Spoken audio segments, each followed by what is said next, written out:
नमस्कार साथियों, मैं मध्य प्रदेश का जिला डिंडौरी के अंतर्गत जनपद पंचायत महेंद्रवानी की अंतर्गत ग्राम पंचायत पंडरी टोला ग्राम ये मुनगा टोला है। यहाँ पर अभी हमारे जो ये यहाँ आयोजन रखा गया है अपने दादा का हो या फिर या भगवान का हो, उसकी जयंती में आज बाबा तिलका माझी की जयंती में आज यहाँ पर आयोजन रखा गया है। उसी के उपलक्ष्य में दूर दूर से हमारे साथ और बहुत दूर से आए हुए अपने ज़िले के अपने ब्लॉक के स्तर पे सभी लोग आए हुए हैं और साथ में अपने जो डिस्ट्रिक्ट से आए हुए हैं उन अतिथियों से हम मुलाकात करेंगे और बातचीत में क्या है कैसी है इसकी जानकारी प्राप्त करेंगे। इंडियन टीवी न्यूज़ और हरिभूमि में आपका हार्दिक शुभकामनाएं। आपका नाम क्या है? जी, मेरा नाम रामचंद्र नंदा है जी। मैं वामसेप का जिलाध्यक्ष हूँ डिंडौरी एवं राष्ट्रीय अति पिछड़ा वर्ग मोर्चा का प्रदेश महासचिव। जी, आज 11 फरवरी है, तो 11 फरवरी में से तिलका माझी का आज जन्म दिवस है।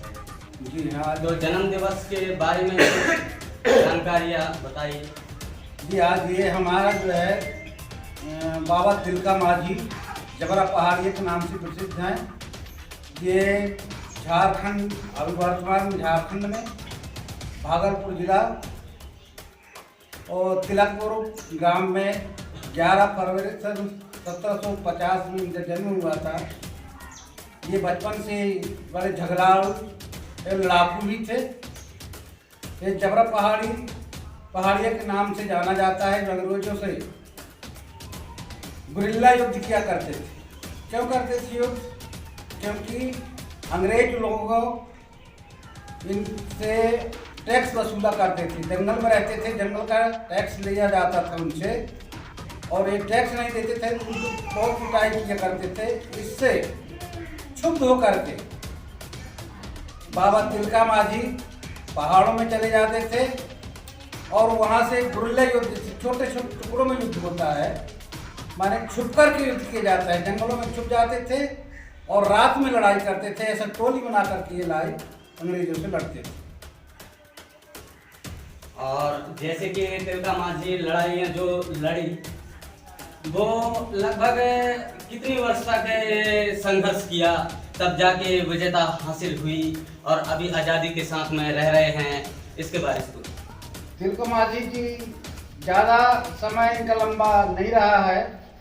सन 1750 और 13 जनवरी 1784 को इनको फांसी दिया गया था। जाने 30-35 साल की उम्र में ये इन्होंने इतना ज्वलंत और बड़े बड़े निर्णय लेते थे, अंग्रेजों से लड़ते थे और जरूरत थी जब इसको बाबा तिलका माझी को एक गुप्तचर के द्वारा इनको पकड़वाया गया जंगल में, गुप्तचर भेज करके भेदी लगा करके। जब उनको पकड़ाया गया तो वहाँ से उन्हें 4 घोड़ों में इनको बांध करके लाया गया था। भागलपुर के 4 घोड़ों में रस्सी में बांधकर घसीटते हुए लाया गया था। इतना दूर करीब 25 किलोमीटर वहाँ से पड़ता है जंगल। 25 किलोमीटर पैदल घोड़ों में रगड़ करके लाया गया भागलपुर। और इतने तक में उनकी बाबा तिलका माझी की तेजस जो है बड़ी बड़ी लाल लाल हो गई थी, लेकिन उन्होंने कुछ तक नहीं बोला। ऐसे जज्बाधारी हमारे बाबा तिलका माझी थे जो हमारी आज़ादी की लड़ाई, सबसे पहली लड़ाई जिसको दुश्मनों ने उस इतिहास को दबा दिया गया और उसके एवज में किसी दूसरे का नाम उजागर कर दिया। तो ये हमारा इतिहास जो है दबाया जाता है, तोड़ा जाता है, मरोड़ा जाता है और उस बात को इतिहास को हमको बताया नहीं जाता। जब इतिहास को हमको बताया ही नहीं जाएगा तो हमें जानकारी कहाँ से हो?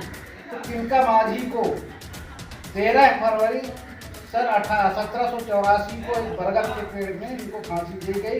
इस तरह से बाबा तिलका माझी हमने लड़ते लड़ते उन्होंने हंसते हंसते बोला और वो बोला था, हाँसी हाँसी चढ़ो फांसी। ये उनका अंतिम बात था।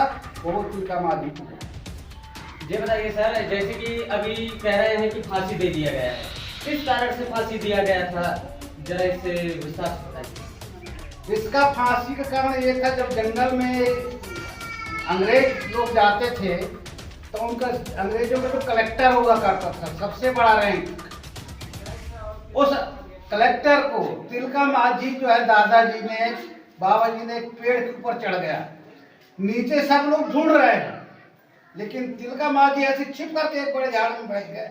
तो जहां से सिर्फ वो अंग्रेज अक्सर ही दिख रहा था, वहां उन्होंने ऐसा तीर का बाण मारा कि वो सिर्फ अंग्रेज के सिर में ही जाकर के लगा और उस अंग्रेज अफसर का तत्काल वहीं देहांत होगा। इससे शुद्ध होकर के उन्होंने उसको पकड़ के और उस गलती के लिए अंग्रेजों ने उसे फांसी पर चढ़ा दी।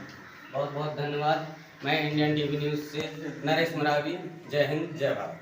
ग्रामवासियों को जानकारी अवगत कराने के लिए जिले स्तर, ब्लॉक स्तर से इस कार्यक्रम में अपना बहुमूल्य समय देकर उपस्थित है मंचासीन हैं। हमारे इस ग्राम से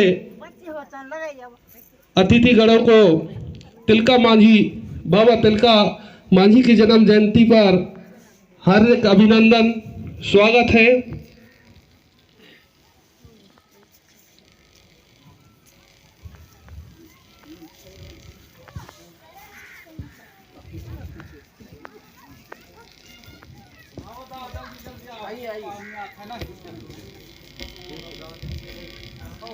मैं सभी से आग्रह करता हूं कि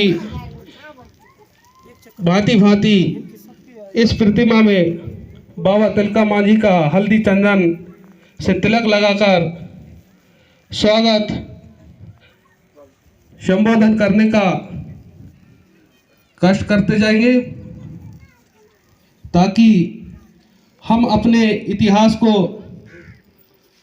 जन जागृति फैलाने के लिए